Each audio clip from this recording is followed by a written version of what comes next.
और पिछले एपिसोड में आपने देखा कि चाचा ग्रेवयार्ड गया होता है मुर्दों पे नजर रखने। तभी वो उस शैतान को देखता है जिसे उसने 800 साल पहले मार दिया था, और वो उसका पीछा करते हुए ऑब्जर्वेटरी पहुंच जाता है। तभी उसे पता चलता है कि ऑब्जर्वेटरी की रानी ही वो चुड़ैल है जिसने चाचा को श्राप दिया था। फिर वो ये बात आडम और हिप्पोप को बताते हैं और वो लोग ऑब्जर्वेटरी जाते हैं और उस रानी की सेना को कब्जे कर लेते हैं। अब आगे हुए। तेरे सारे राक्षस मर चुके हैं जादूगरनी, अब तेरी बारी है। मुझे मत मारना, वरना वो आजाद हो जाएगा और किसी को नहीं छोड़ेगा महाराज आडम। कितना भी झूठ बोल ले चुड़ैल, आज तेरा मरना तय है। शिकारी, मैं झूठ नहीं बोल रही हूँ, मैं ज़ॉम्बी समुराई की बात कर रही हूँ। उसे तो तू भी जानता है। उससे तेरा क्या नाता है चुड़ैल? तेरे मरने पे वो आजाद कैसे होगा? क्योंकि सालों पहले मैंने ही उसे कैद किया था। तुम्हें तो मालूम है, पहले के समय में दानव और इंसान साथ में जंग लड़ा करते थे। तब मैंने आलोक से शादी की थी, जो ऑब्जर्वेटरी का राजा था, और उसका सेनापति ज़ॉम्बी समुराई था। बाद में मुझे पता चला कि आलोक ने मुझसे शादी इसीलिए की थी क्योंकि उसे मेरे ताकतों की जरूरत थी, और उसने मुझे अपनी कठपुतली बना के रखा था। इसीलिए एक दिन मैंने ये फैसला लिया कि अब आलोक को रास्ते से हटाना पड़ेगा। तो मैंने अपना भेष बदल के एक चाल चली। ये रहे उसके वफादार सैनिक, अब इन्हें मौत की नींद सुला देती हूँ।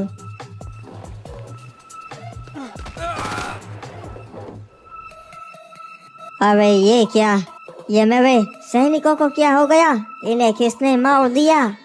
लगता है किसी घुसपैठिए ने ऑब्जर्वेटरी पे हमला किया था।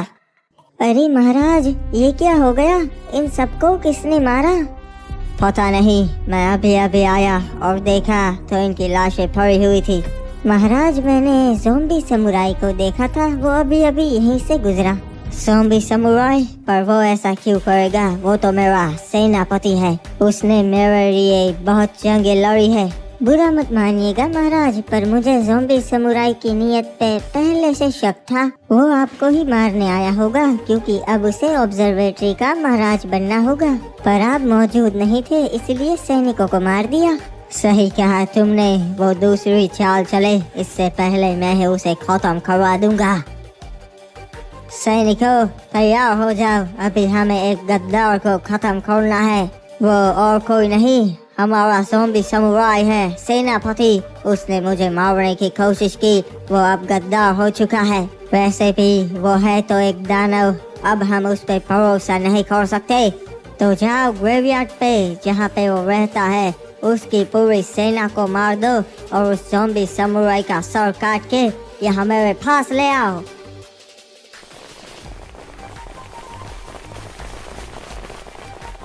चलो, अब इन कमीने दानवों को खत्म कर देते हैं।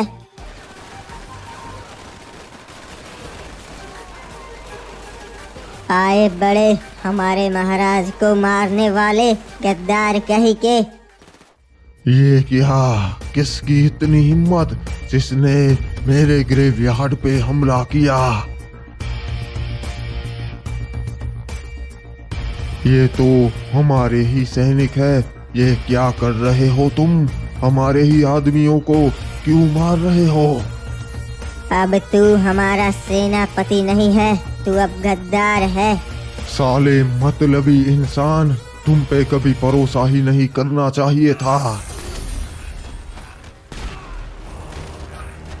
मैंने तुम लोगों के लिए इतनी जंगें लड़ी और आज उसका मुझे ये इनाम मिला।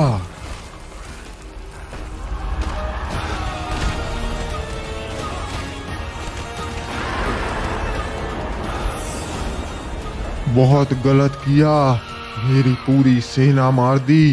तुझे मैं नहीं छोड़ूंगा आलोक।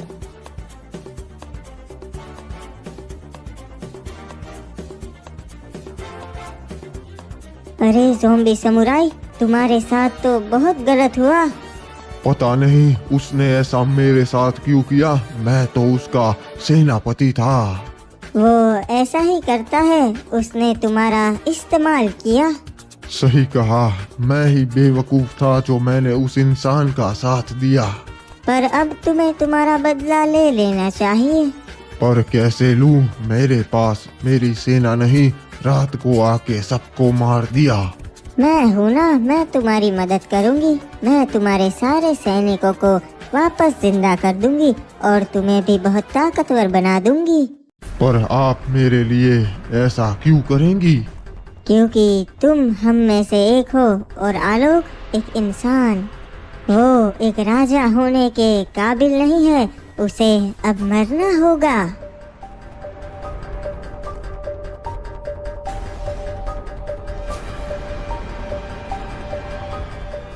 चलो सैनिकों, अब अपना बदला लेने का समय आ गया है। खत्म कर दो सबको।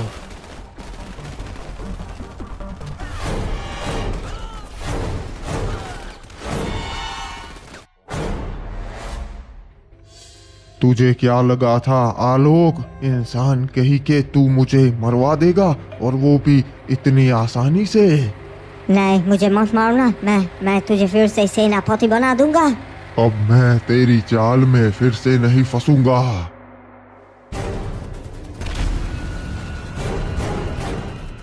इस तरह उसने आलोक को मार दिया, पर वो वही नहीं रुका। उसकी भूख और बढ़ गई थी। वो ऑब्जर्वेटरी ही नहीं बल्कि पूरे बरमूडा का राजा बनना चाहता था। इसीलिए मैंने उसे और उसकी सेना को अपनी शक्तियों से ग्रेवयार्ड पे कैद कर दिया। वो सालों से वहाँ पर कैद है। वो कुछ भी कर ले, वो ग्रेवयार्ड से नहीं निकल सकता जब तक मैं जिंदा हूँ। इस तरीके से मैं बन गई ऑब्जर्वेटरी की रानी।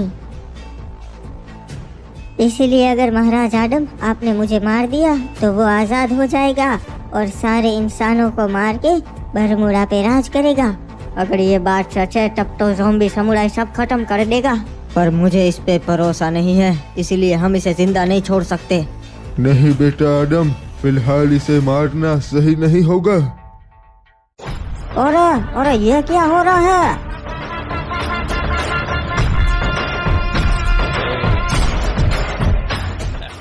अरे बेटा आडम, मैंने कहा था इसे नहीं मारना चाहिए, ये क्या कर दिया? अरे चाचा, ये मैंने नहीं किया, ये तो अपने आप हो गया।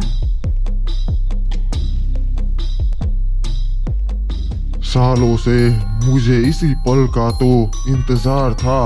आखिरकार अब मैं आजाद हूँ।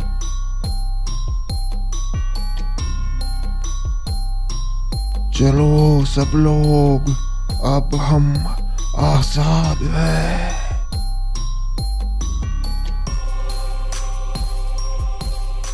ये क्या? ये तो मुर्दे हैं। ये तो हमारे ओर ही आ रहे हैं। हमला करो सब लोग, एक को भी मत छोड़ना। ये क्या? जिसका डर था वही हो रहा है। ये हमारे ओर आ रहे हैं। मुझे यहाँ से जाना होगा। इन्हें मारने का कोई फायदा नहीं। ये नहीं मर सकते हमारी बंदूक और गोलियों से। अब एक ही रास्ता है, हमें महाराज आडम के पास जाना पड़ेगा मदद लेने के लिए। कुछ लोग यही रुको और कुछ मेरे साथ चलो रीमनाम विलेज पे।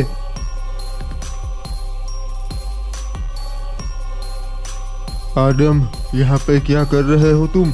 बाहर रहना सुरक्षित नहीं। चलो महल में चलते हैं। चाचा, मुझे पता नहीं चल रहा मैंने इतनी बड़ी गलती कैसे कर दी। मेरी वजह से आज पूरे बरमूडा के लोग खतरे में हैं। बेटा, इसमें तुम्हारी कोई गलती नहीं। तुमसे ये काम ड्रैको एके ने करवाया है। उस गन ने तुम्हें चुना है और वो गन इतनी ताकतवर है कि वो तुम पे हावी हो गई। अब तुम्हें उस गन को काबू में करना होगा। सीखना पड़ेगा बेटा आडम। पर चाचा, मेरी एक गलती की वजह से शायद आगे कोई इंसान ही ना बचे। जो हो गया सो हो गया आडम, हम उसे बदल नहीं सकते। अब हमें आगे क्या करना है वो सोचना है।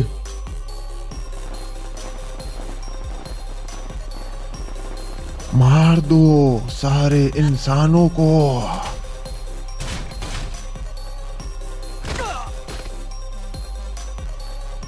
अरे बाबा, ये क्या हो रहा है? ये तो सारे मुर्दे ग्रेवयार्ड से निकल के हमारे कातुलिस्तीवा पे आ गए। हमें जल्दी से यहाँ से निकल के किसी सुरक्षित जगह पे जाना पड़ेगा। मतलबी इंसान अपने साथियों को छोड़कर भाग रहे हैं। जल्द ही सारे मारे जाएंगे।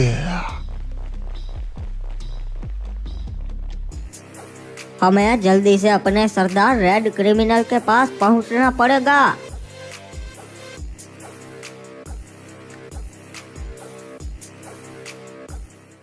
मेरे क्रिमिनल भाइयों, मुझे पता है कि कल जो हमारे साथ हुआ वो कोई आम बात नहीं थी। मुर्दे हमारे कबीले तक पहुंच गए हैं, पर चिंता मत कीजिए, महाराज आदम और दूसरे राज्य हमारे साथ है। हम सब मिलके इस समस्या का कोई ना कोई हल ढूंढ लेंगे। अरे इतने सारे लोग यहाँ पे, क्या बात है? क्या हुआ है चाचा यहाँ पे? मुझे बताइए। जिसका डर था वही हुआ महाराज। मुर्दे अब आजाद हो चुके हैं। वो हमारे कबीले तक पहुँच गए और वहाँ मेरे बहुत सारे क्रिमिनल्स भाइयों को मार दिया। मैंने आपको बताया था महाराज कि मुर्दे आ रहे हैं, पर आपने मेरी बात नहीं मानी। शिपयार्ड पे भी कुछ मुर्दे घुस गए हैं, इसलिए मैं भी आपके पास आया हूँ मदद मांगने। अगर वो क्रिमिनल्स के कबीले और आपके शिपयार्ड पे पहुंच गए हैं तो धीरे धीरे आगे भी बढ़ेंगे। ये तो बहुत बुरा हुआ। बेटा, बहुत बड़ी मुसीबत आई है। हम इंसान उनसे नहीं जीत पाएंगे। वो मुर्दे हैं, वो नहीं मर सकते।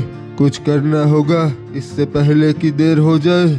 मुझे पता है चाचा, हम मुसीबत में हैं और हमें कुछ करना होगा वरना देर हो जाएगी। हम अकेले उनका सामना तो कभी नहीं कर पाएंगे। हमें दूसरे राज्यों की भी मदद मांगनी पड़ेगी और अगर कुछ नहीं किया फिर वो धीरे धीरे पूरे बरमुडा में फैल जाएंगे। पर महाराज आदम, बरमूडा में सारे राज्यों की आपस में अनबन है, एक दूसरे को मारना चाहते हैं। साथ मिलके लड़ेंगे कैसे? वो हमारी मदद कैसे करेंगे? हाँ महाराज, कप्तान की बात भी सही है। सारे राज्य आपस में सिर्फ जंग ही कर रहे हैं। मुझे नहीं लगता कि कोई हमारा साथ देगा और साथ में इनसे जंग करेगा। वो बाद की बात है क्रिमिनल, पर पहले हमें सबको बताना होगा कि हमारे ऊपर सबसे बड़ा खतरा आ रहा है। मैं चाहता हूँ कि बरमुडा के सारे राजा और कबीले के मुखियाओं की एक बैठक बुलाई जाए और उस बैठक में तय होगा कि हमें आगे करना क्या है। ये अच्छा फैसला लिया आपने महाराज आदम। चाचा, हमारे सैनिक भेजो और पूरे बरमुडा के सारे राज्यों में खबर भिजवा दो कि बैठक होने वाली है। जी महाराज, जैसा आप कहे मैं सारे राज्यों में संदेश भिजवा देता हूँ।